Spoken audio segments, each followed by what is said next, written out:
Welcome to the high school huddle. This is week number what? Four or five? What are we on here, AJ? Well, we're on coming up to week 5 of the high school football season. So Week I think this five- is week 4. I think Well- this is week 4 of this show. Week 4 of this show, week 5 of the high school football season. Either way, we're here to talk high school sports of all sorts. I'm Thad Brown along with AJ Feldman as always. And AJ, let's, normally we kind of banter a little bit and then we have what's called a take in a story. This week, let's get right to the story because you and I both find it totally fascinating and, kind of like that kind of figures thing for us. So just so that, as we try to do in the show a little bit, give the people at home a little bit of a peek behind the curtain. So every week when we go out to cover high school football, and really any sports day, but football is the big one because we're trying to get a lot of games. The goal is to get the most games and the most kids on TV, but the B goal and maybe like the A1 goal is to get the best highlights and the best finishes. And a lot of the times where you're looking to this game's going to be between two really good teams or two close teams. So we think this finish might be good. Let's try and be there for the end of the game. But, we don't have crystal balls. We can't predict the future. So it's a little bit of a. Speak for yourself. Well, all right. My man over here hit a big parlay last week. So all of a sudden he knows everything going forward. Anyway, so. Technically, it was a big teaser, and yesterday I hit the big parlay, but whatever. Don't niggle me on the different Vegas gambling details. You won money. That's all that matters. 9-2 in Feldman's favorites the last 2 weeks. That's all I'm saying. Y'all should be reading that for sure. Anyway, so we do try to predict and be in the right places at the right times. And it doesn't always work out, but, we know what we're doing more often than not. It does. Last weekend, it definitely did not. Now, AJ, you were the one who was kind of the linchpin to making this all happen. So kind of take everyone at home through the scenario, what you were thinking, and then I'll kind of lay out the finish after we got back to the station. Yeah, so me and Carl Jones, who you can probably see in the background of our screen there, we were running around to our games. Yep, there we go. There's a great Vanna White impression there. Thank you. So we started off our day, Canandaigua at Olympia Odyssey. Canandaigua put up their points. We're good. We go off to Arcadia versus Athena, which was going to be one of our big games of the night. We'll talk about this game later in some of my segments, but that was a great game. Also was a very long game. The game started a little bit late. There was homecoming festivities, probably pushed it back a little bit. The third quarter took forever. It was back and forth. It was punting. It was penalties. It was all that good stuff that made the third quarter last forever. It felt like the second quarter of that Miami Buffalo game. So after this game goes down to the finish, Arcadia wins on a missed field goal by Athena with a minute left. So we're heading to the car, and as this game is finishing, like 5 minutes down, it must have been like 8:30, 8:45, something like that. Which is late for a 6 o'clock kick. Exactly. Yeah. And so we are looking at, we have our map of where we want to go, and we also have some backup games, like because last week everything was close by. There was a lot of games to go to. So we're looking at these scores, figuring out where we can go. We had Pittsford and Hilton, which we could have gone to. We had UPrep and Thomas, which we could have gone to at the downtown soccer stadium. And then as kind of one of our fringe games, we had Aronicoint at Gates Schuyler, a little bit farther out of the way, but we had it, on our radar. Yes. Yeah. So Hilton was up by, I believe, 2 touchdowns late in their game. And then the last score update we had at the UPrep Thomas game was UPrep was up 22-0 at the half. UPrep had scored 2 touchdowns on a special teams play and a defensive touchdown. So we figured the game was probably a little bit closer than 22-0. We like Eli Adams. We like Webster Thomas. We had a feeling that maybe they could pull a comeback. I say the last update we had of that game because it was not where the game was in real life. Yeah, technology kind of bit us on this Friday night. Yeah, James Johnson over at the DNC, he was tweeting out, updates, stuff like that. And he was tweeting out video highlights with the score. And the last one we got was halftime. This kid scores a touchdown, 22-0. What we think happened is that tweet took a long time to get out there because of Wi-Fi or cell service. Because by the time we got to this game, we are walking in to the stadium. I'm like, all right, Carl, come on, let's get a little, we're going to go with some purpose into this game because we feel like. Yeah, and you were there about 10, 12 minutes after the tweet posted. So you're thinking you're getting there early third quarter. Yeah, we were, the tweet came like 10 minutes. It took like 10, 15. So we were going to be fine, catch a fourth quarter finish, hopefully. We start, jogging into the game because we don't want to maybe miss a play. We hear over the loudspeaker, and that's your final, folks. U Prep wins. I think it might have been 36-0 or something like that. It did not turn out to be a close game. And we're standing here with this dumb look at our face, like, did that just happen? Did we just hear that? The game's over, and two guys were like walking out of the stadium. They're like, yeah, this game got out of hand fast. I'm like, well, that's something. So then first thing I do is go back and look at the tweets. I'm like, did I read this wrong? Nope. It's just, the tweets failed us. So what was the next move? So the next move was to see what was going on with these other games. We looked at the Pittsford Hilton game, which was at Sutherland. And then we took a quick look at Gates Chili Irondequoit. Both of these games were 2 touchdown games in the fourth quarter, early fourth quarter. So we get a little bit of a decision to make.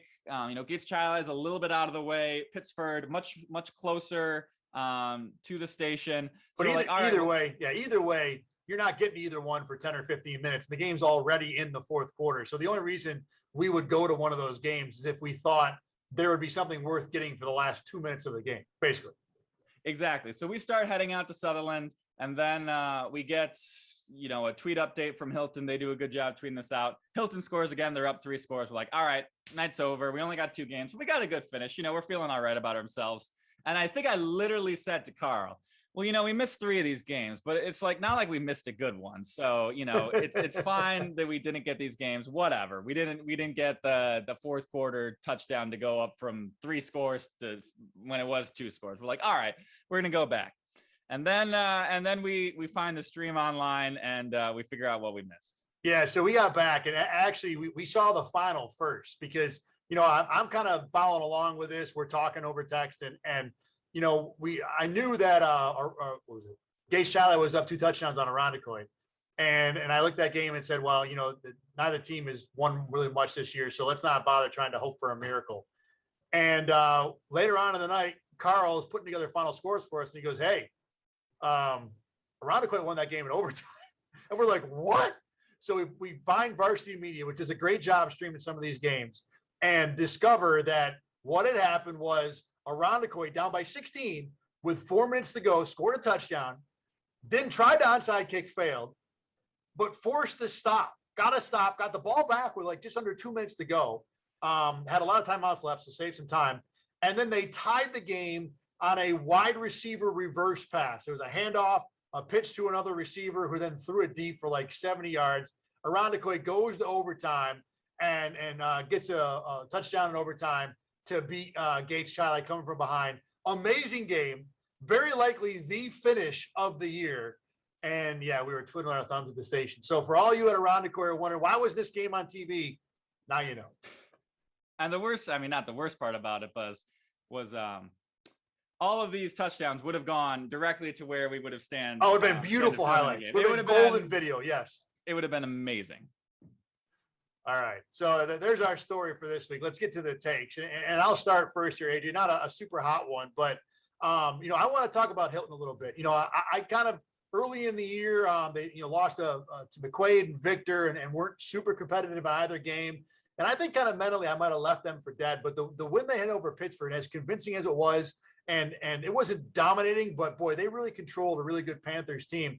Hilton is the kind of team that you cannot ignore year to year. They generally have a good program.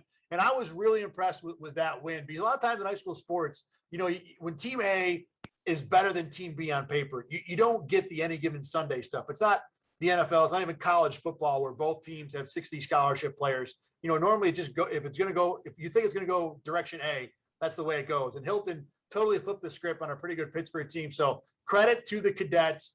And I'll tell you what, late in the year, this is clearly a team that I don't want to be in a battle with, because they've proven that they can, hang with maybe not the upper teams this year, but certainly a very good one in Pittsburgh. Yeah. And, they took on McQuaid in week 1. It's a tough game, but they didn't embarrass themselves in that game, which, it doesn't sound like too much of a compliment, but if you've been following McQuaid, it ended up being 42-14, but the game was a little bit closer than it thought. They get out shut to Victor, but the last 2 weeks they lost by a last-second field goal against Fairport, Pittsford. They've got they've got a good offensive line. They've got some big guys where, that carries over from year to year. And if you can get good offensive line play, that says a lot about, your chances in high school football. All right, AJ, what's your take from last weekend? My take from last weekend is that we might have a state champion out of Red Jacket. They're in 8-man football, a rematch of last year's sectional championship game versus Pembroke. It was billed as the number 1 team in the state, Red Jacket, versus the number 4 team in the state, Pembroke. It is now the number 1 team in the state, Red Jacket, because they beat Pembroke 51-6 was the final score in that one. And it'll probably be their toughest test in sectional. So, they're probably already thinking of their state tournament matchups. They're doing scouting already, but Kyle Demore, 4 touchdowns total, 2 in the air, 2 on the ground. Dalton Hanlon, he had 2 receiving touchdowns. And I got to see them a lot play last year. I was not at this game for Red Jacket. But what it sounds like is last year was a Logan Kiefer show. This year it's the Kyle Demore show, and he can both run it and pass it. And that's not usually a dimension you get from 8-man football. Some of those passes were, downfield attacks, with some, good balls. Usually in that 8-man, it's usually like a little screen and there's so much room out there that he just runs for 7 yards. That really wasn't the case in that Red Jacket game. So we've got a lot of talented teams. We've talked about McQuaid. We talked about Canandaigua, how we think they're going to go far. Red Jacket is certainly on that list as well. I'll be honest, AJ, do you even know if there's 8-man football outside of Section 5? I mean, I'm assuming there might be a couple more teams just because of the way, Section 5 has transitioned into it here.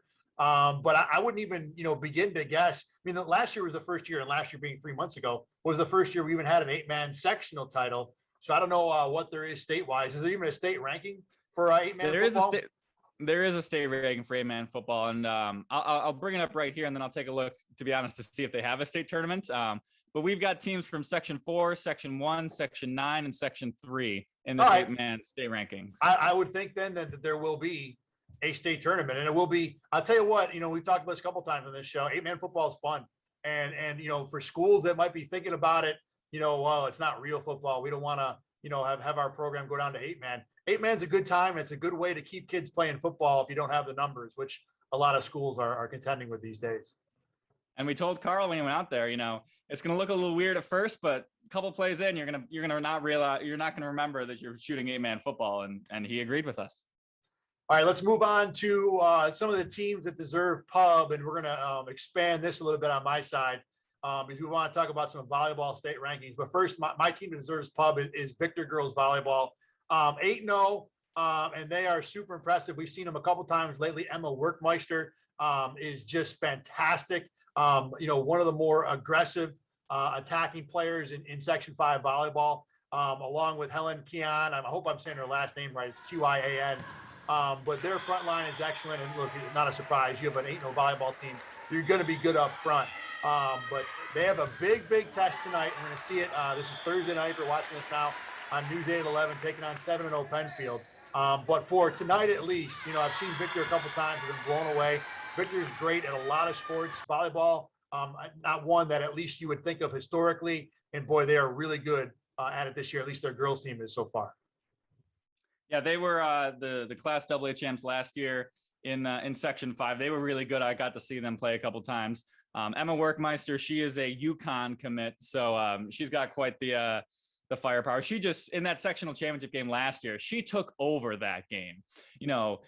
It did not take long to figure out that she was the best player on that court, and she just dominated that sectional final game. And, she was just a junior last year. Clearly she'd gotten even better. Taking a look at those state rankings for a second, Victor is the number 1 team in the state in Class AA. So right as of right now, the road to the states goes through Victor. Right behind them is Penfield at number 3. So that'll be a good game that we're getting to tonight. Mercy also receiving honorable mentions. And then in Class A, Pittsford Sutherland, they also have the number 3rd ranked team in Class A here in Section 5. Lions as well is also ranked 3rd in Class D. Both Pittsford teams having good starts to the season. I think Sutherland 7-0, Menin 7-1. So, Pittsford volleyball, no surprise. Sutherland's been good for a long time there. Not a shock at all. All right, AJ, is there a boys volleyball ranking, by the way? I'm assuming Spencerport will be high in that. There isn't at this point yet. I'm guessing that'll come out soon. They did do so last 2 years ago when they had the last real boys. Yeah, the last real fall season we had. Yeah. So those will come out soon, we think. And yeah, Spencer Port. I think their winning streak's up to 28 in a row, dating back to last year. 27 or 28. Yeah, they went 18-0 last year, 9-0 this year. Last time I checked. Yeah, so they're really good. And I'm sure, you know, when we see these rankings in Class AA, McQuaid and Penfield will be up there near the top as well. Go ahead. What's your team? Go ahead. And I did actually just look at the football state championships. Unfortunately, we do not have an 8-man state tournament. So maybe we can host the 8-man state tournament. Wouldn't that be fun? The 8-man state championship sponsored by Thad and AJ. Hey, we can get some sponsors. You're gonna have to work some more overtime for that, I think, to make that happen.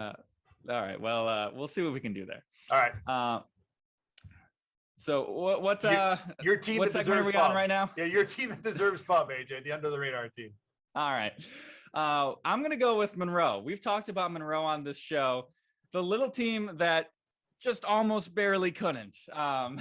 They're in just about every single game they play in. They play so hard. Their team, they were basically thrown together a week before this season. Edison dropped out. They're a conglomeration of basically every single city school, except for East World of Inquiry. They play together. And then Wilson, they're also in a Class B team of their own. They've got some really good, talented players. They've got Mark Mathis, who we've talked about before, great running back. We've got the self-described Randy Moss of Section 5, Jaden Johnson. Not self-described. I describe him that way, to be fair. He's not self-glossing. That was my gloss. Yes, the self is you. Yeah. He gets double teamed at least on every single play. When it's like fourth down, I think he almost gets triple teamed. He gets so much attention on him. Last week they played Aquinas. They took them it was tied late in the third quarter with Aquinas. Big bad Aquinas, undefeated to start the season. Recent state champions Aquinas. They were tied with Aquinas late in the third quarter. They already took Pittsford to overtime earlier in the year. I also lost by 2 to Rush Henrietta because of extra points and PATs and 2-point conversions. And by the end of the game, they had like 2 or 3 people go down with injuries. And it's tough to tell exactly who's injured on the sidelines, who's standing on the sideline, who can't play. They might have had 18 players to finish this game. They just try so dang hard. And I want to see them get a win. You know, we don't like to outwardly root for teams, but Monroe, I cannot wait to see Monroe get this first win. They've got Hilton at Hilton this week. I believe we're going to hopefully be at that finish. Come on, Monroe. They've all, Noah Hill Billings, he can throw it a little bit. Melquai Montalvo, he scored a touchdown against Aquinas. Monroe, Red Jackets. We just got to finish it off. We're going to do this one. Look at the Monroe schedule, by the way. They get a rematch with Pittsford next week. Remember, next week in AA is basically like week 1 over again because Edison couldn't put together a team. So they're all going to play each other again.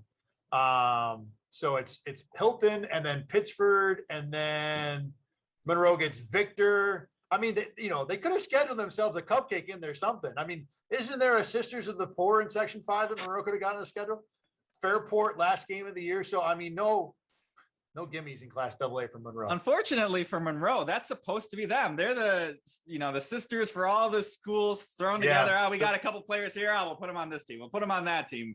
They're Monroe, Edison, Franklin, Leadership, Any Douglas. That is their team on the Section 5 standings. They are, the law firm of Ben Jarvis Green Ellis is what their team is.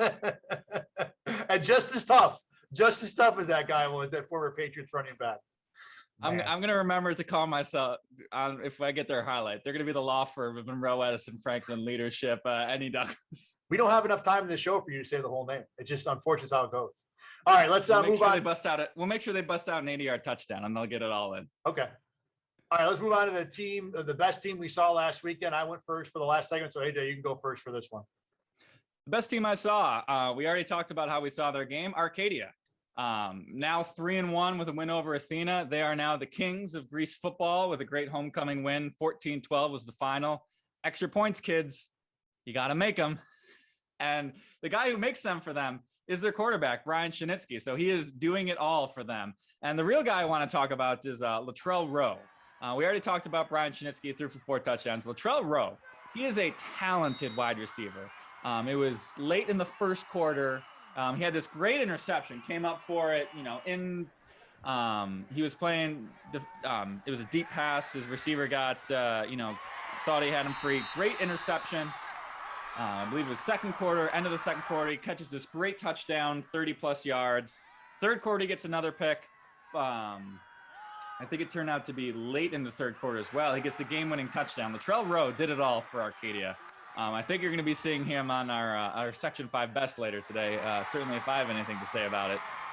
He is a talented player, and me and Carl were at this game. First touchdown, or first interception, like, wow, that was a really nice play.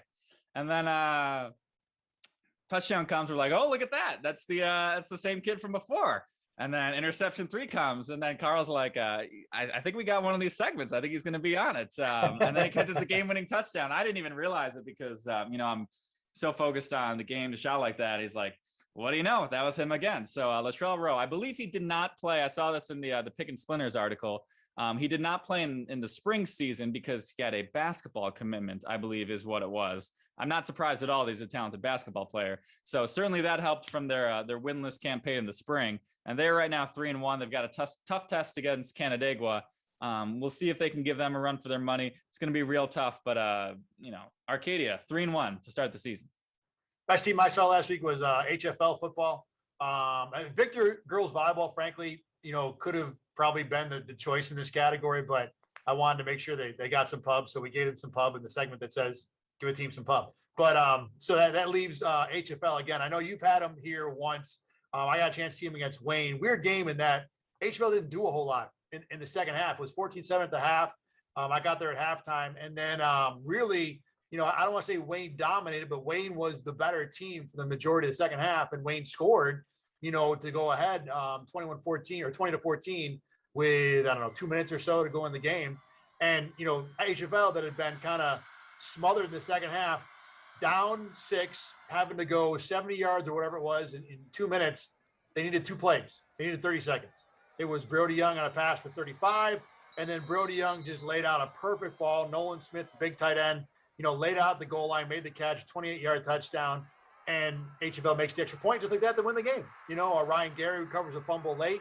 And, a team that's coming off a championship in the season they had last year, not a surprise that when push come to shove in a tight spot, they had some answers, but still impressed. And Wayne's a really, really good team. I mean, the quarterback Blankenship had a nice game and they can do a lot of different things. And I really, from the half I saw, I thought, I wasn't gonna be surprised that Wayne was going to pull off what we would have called an upset, this time last week, but HFL found a way. They win games and they're going to get tested again this week. We're probably going to talk about them in 1 second here. But just very impressed by the Cougars, have been for a while, and good for them too. This is a program that, for the 15 or 16 years before 2019 was very middle of the road at best. And now they developed into, easily one of the best mid-major teams, if we want to call it that, at Class B in Section 5, in terms of this area. Yeah, I will correct you there to get the kids some prob. Mason Blankenberg is the quarterback. Thank you. And HFL, you talk about them being a sectional champ from last year. They're key contributors, certainly at the skill positions, all seniors last year. So this was probably their first real big test as the guys, their quarterback, their receivers, their running backs. Certainly a big win for them there. And they're going to get Batavia next week, which is going to be a good matchup as well. Speaking of next week, AJ, let's look ahead to the weekend. What is spotlighting Section 5 for the next few days? Well, if we want to, talk about the good stuff is happening tonight. I know we've already talked about it. Fairport, Penfield, boys soccer.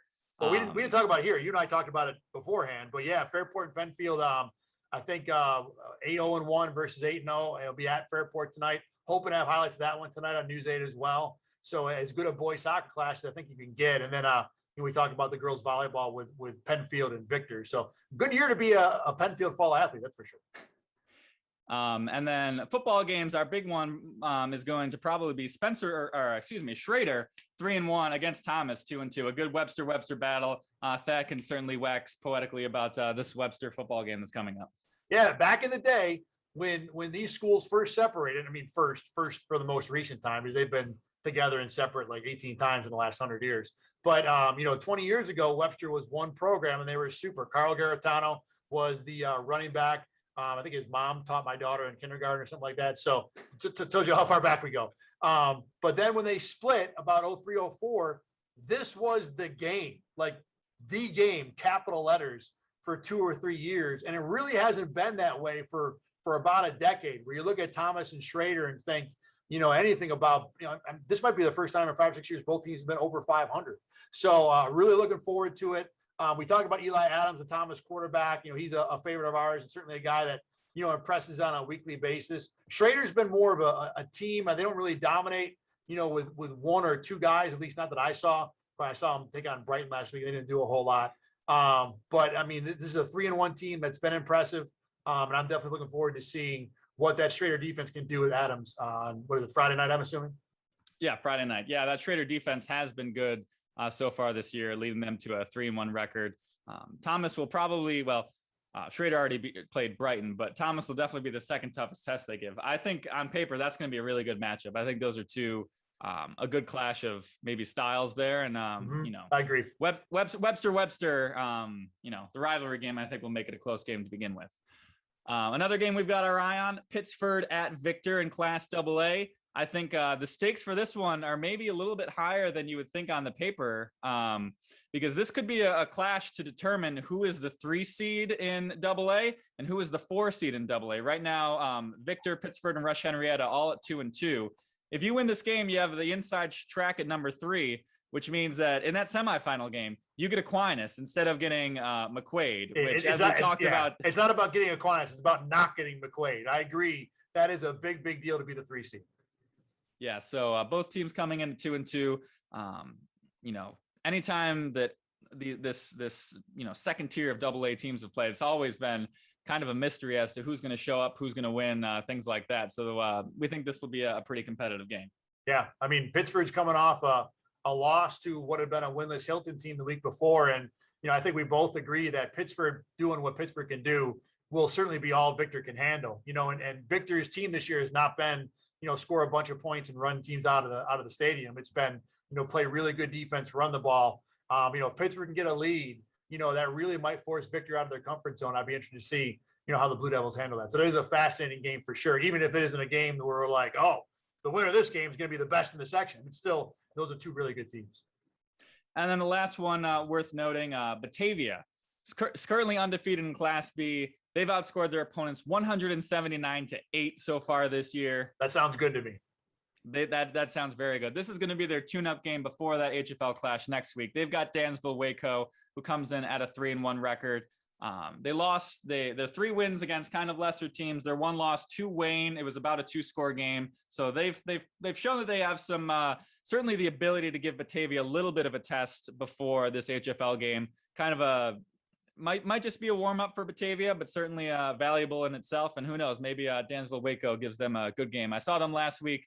They have a handful of talented running backs and skill position players who can get things done. So we'll see how much of a test they can give the Blue Devils. They also ran the best hook and ladder I've ever seen 2 weeks ago, where it was a catch and a pitch that went off the ground, bounced right up to a kid's hands, and he scored at the end of the first half. So the Dansville bag of tricks is very deep. Fair warning, Batavia. They are high on alerts based off of the tape so far. All right, that's all we got, AJ, or anything else? I think that's all we got for right now. It's time to break the huddle. All right, let's break the huddle. Thanks for tuning in. That's AJ Feldman. I'm Thad Brown. We will do this again this time next week. Enjoy the weekend of Section 5 action, everybody. The huddle is officially broken. Later.